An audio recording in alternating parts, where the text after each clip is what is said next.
Halo co-friends, di sini kita punya soal. Diketahui dua buah vektor yaitu vektor U dan vektor V. Kemudian theta merupakan sudut di antara vektor U dan vektor V.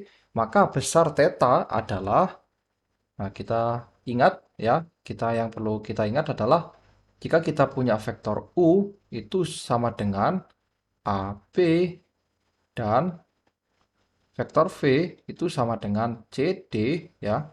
Maka vektor U dot vektor V ya itu sama dengan A dikali C ditambah dengan B dikali D ya. Jadi kita pada dasarnya kita kalikan elemen yang sama ya. Jadi atas dengan atas, bawah dengan bawah. Kemudian kita perlu ingat juga rumus vektor U dot vektor V itu sama dengan panjang ya, panjang vektor U dikali dengan panjang vektor V dikali dengan cos alfa ya. Nah, kemudian kita ingat juga panjang ya, panjang vektor U itu kita bisa cari dengan cara akar A kuadrat ditambah B kuadrat. Nah, dengan menggunakan pengetahuan-pengetahuan yang ada di sini, maka kita kerjakan soalnya ya. Kita gunakan vektor U ya dikali dengan vektor V ya, kita cari dulu vektor U dan vektor V itu sama dengan 1 ya, 1 dikali 1, 1 dikali 1 ditambah dengan 0 kali 1.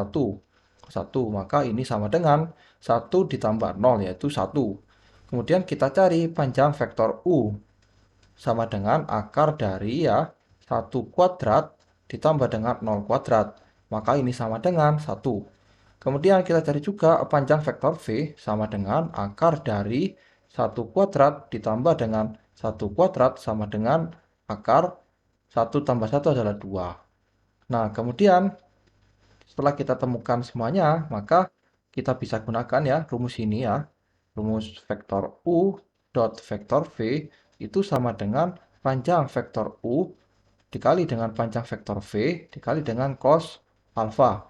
Atau kita bisa pindahkan ya perkalian antara panjang vektor U dikalikan dengan panjang vektor V ke sini ya. Jadi kita sama-sama kali seper panjang vektor U dikali dengan panjang vektor V diperoleh cos alfa sama dengan vektor U dikali dengan vektor V per panjang vektor U dikali dengan panjang vektor V. Maka kita masukkan bilangan-bilangan sudah kita cari ya. Vektor U di sini adalah 1. Vektor U dikali vektor V adalah 1 ya per vektor panjang vektor U adalah 1 dikali dengan panjang vektor V adalah akar 2. Maka ini sama dengan 1 per akar 2. Kemudian kita kalikan pembilang akar 2 dan penjemput juga akar 2. Maka ini menghasilkan 1 per 2 akar 2 sama dengan cos alfa. Sehingga nilai yang menghasilkan setengah akar 2 untuk cos, ingat yaitu adalah 45 ya, 45 derajat. Jadi jawaban yang benar untuk soal ini adalah yang B ya. Sekian, sampai jumpa di pertanyaan berikutnya.